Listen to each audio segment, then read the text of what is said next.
but speaking the truth in love may grow up into him in all things, which is the head, even Christ. Ephesians chapter 4, verse 15. The Morning Spurgeon for October 20th. Grow up into him in all things. Many Christians remain stunted and dwarfed in spiritual things so as to present the same appearance year after year. No upspringing of advanced and refined feeling is manifest in them. They exist, but do not grow up into him in all things.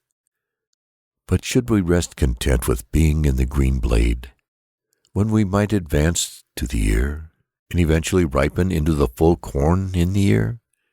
Should we be satisfied to believe in Christ and say, I am safe, without wishing to know in our own experience more of the fullness which is to be found in him? It should not be so. We should, as good readers in heaven's market, covet to be enriched in the knowledge of Jesus. It is all very well to keep other men's vineyards, but we must not neglect our own spiritual growth and ripening. Why should it always be winter time in our hearts? We must have our seed time, it is true, but oh, for a springtime, yea, a summer season, which shall give promise of an early harvest. If we would ripen in grace, we must live near to Jesus, in his presence, ripened by the sunshine of his smiles. We must hold sweet communion with him.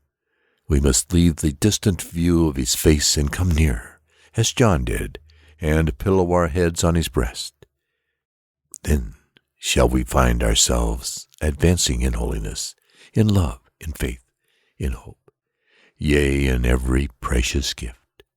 As the sun rises first on mountain tops and gilds them with his light, and presents one of the most charming sights to the eye of the traveler, so is it one of the most delightful contemplations in the world to mark the glow of the Spirit's light on the head of some saint, who has risen up in spiritual stature like Saul above his fellows, till, like a mighty Alp, snow-capped, he reflects first among the chosen the beams of the sun of righteousness, and bears the sheen of his effulgence high aloft for all to see, and seeing it, to glorify his Father which is in heaven.